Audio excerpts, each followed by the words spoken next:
crise de la dette. Non, un système social à l'agonie. Première partie. Publié le 29 mai 2012 par le Désobéissant.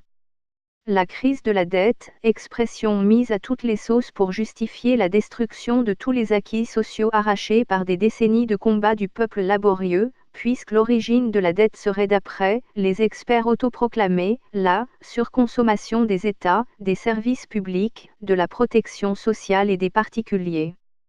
FMI dette AF 169-1 GIF. D'après ces mêmes experts, il faudrait en conséquence réduire les déficits budgétaires par la réduction du nombre de fonctionnaires, par la réforme de la sécurité sociale et de la retraite, en facilitant les licenciements des salariés du privé trop protégés par le Code du travail et les conventions collectives, bref, en détruisant l'ensemble des acquis sociaux arrachés par les travailleurs.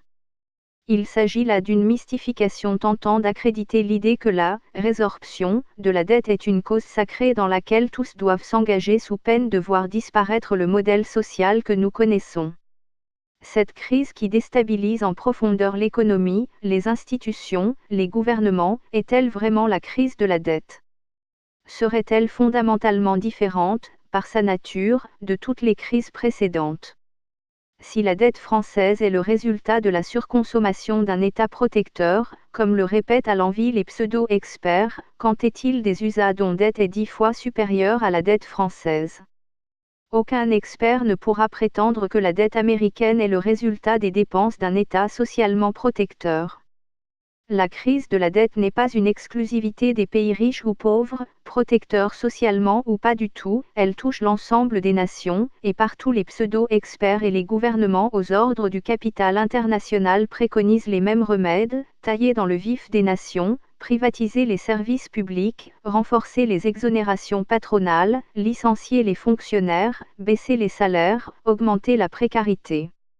En juillet 2011, en pleine crise grecque, les porte-paroles de l'impérialisme américain ont exigé que les gouvernements européens prennent des mesures urgentes pour éviter que la crise se propage de la périphérie de l'Europe, la Grèce, vers le centre, et de là vers le reste du monde.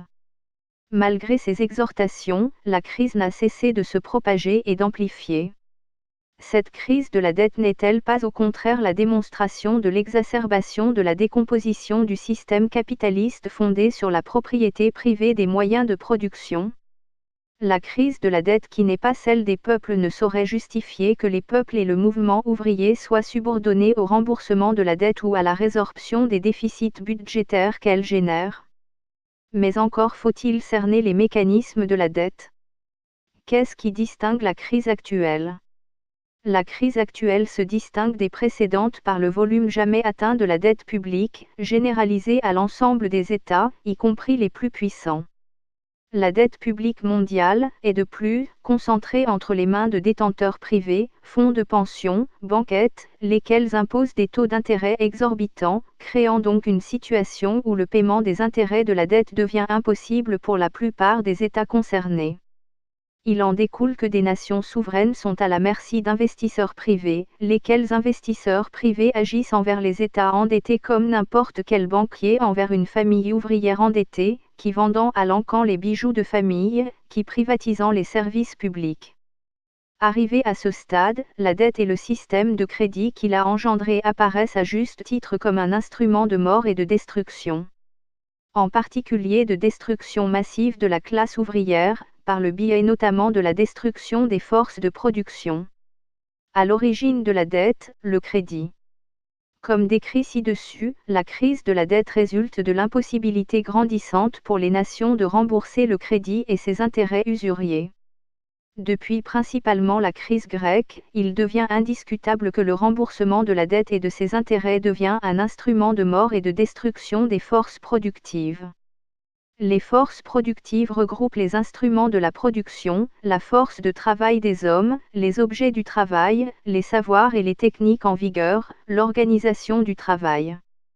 Mais il n'en pas été toujours ainsi. Avant d'être un outil de destruction, le crédit a jusqu'à une certaine époque contribué au développement des forces productives. Le crédit a permis dans une certaine mesure l'accroissement des forces productives. Le crédit est né du système des traites entre commerçants et producteurs. puis il est devenu un système de crédit entre capitalistes portant sur le règlement des marchandises. Mais avec le développement du système capitaliste, le crédit s'est transformé. Du crédit à court terme, on est passé au crédit à long terme pour financer les investissements capitalistes, achat de machines, création d'usines, d'infrastructures etc. Donc au XIXe siècle et jusqu'à une certaine époque, le système de crédit a permis de développer les forces productives en finançant les investissements et cela tant que le capitalisme se trouvait dans une phase d'expansion et d'extension du marché mondial. Dans ce cadre, le crédit assurait pleinement le rôle dévolu au capital, produire de la plus-value, sous la forme d'intérêts à percevoir, en anticipant la création de valeurs non encore produites et leur écoulement sur le marché. Mais l'anticipation de création de valeur comportait déjà le risque que la valeur ne se réalise jamais. Le XIXe siècle est émaillé de crises cycliques plus ou moins graves, de faillites bancaires, d'investisseurs ruinés.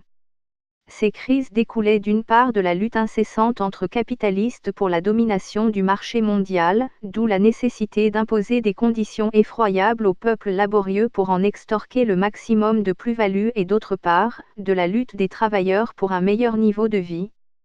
Mais dans le cadre du marché mondial en expansion, le capitalisme était à même d'absorber jusqu'à un certain point le résultat de la lutte des classes en les répercutant dans la croissance escomptée, avant de se transformer en force destructive. Aujourd'hui la planète entière est soumise au marché, le capitalisme ne peut plus se développer par la conquête de nouveaux marchés, la guerre fait rage entre capitalistes transnationaux concurrents pour s'imposer exclusivement. Des masses gigantesques de capitaux ne trouvent plus à s'employer dans les conditions normales de l'exploitation capitaliste. Par des moyens artificiels, la classe capitaliste se doit de dégager des nouveaux champs de profitabilité. L'industrie du crédit et donc la croissance exponentielle de la dette qui en découle est devenue aujourd'hui l'un de ses principaux moyens. Son déploiement à cette échelle disloque l'économie mondiale car il faut inventer des champs nouveaux pour l'investissement de capitaux en mal de profitabilité, il faut créer le besoin de crédit au-delà des limites acceptables, pour aboutir en définitive aussi bien à la crise des subprimes que à l'endettement des États au-delà des limites supportables. Mais cette extension sous toutes ses formes de l'économie du crédit et de la dette entraîne des conséquences immédiates sur les conditions même d'existence des masses laborieuses, autrement dit sur les conditions de l'exploitation de la force de travail. Pour bien s'en convaincre, il ne faut pas perdre de vue que les intérêts de la dette ne sont que des prélèvements par anticipation sur la plus-value extorquée à la classe ouvrière. Garantir coûte que coûte le retour sur investissement implique que les conditions d'extorsion de la plus-value soient aggravées dans des proportions considérables et que les activités de production insuffisamment rentables soient impitoyablement éliminées. C'est ainsi que par la remise en cause de la valeur du travail, par la baisse des salaires, précarité et la remise en cause des conventions collectives, des statuts, par les délocalisations, la désindustrialisation, que le gonflement de l'économie de la dette a abouti à la situation actuelle. Ce système du crédit qui a permis dans un premier temps l'accélération du développement matériel des forces productives, s'est transformé aujourd'hui en un système qui accélère la destruction matérielle des forces productives et la dislocation du marché mondial. Et, au premier rang de la destruction en masse des forces productives, la principale d'entre elles, la force du travail du prolétaire. Chapoutier. Source, Agoravox.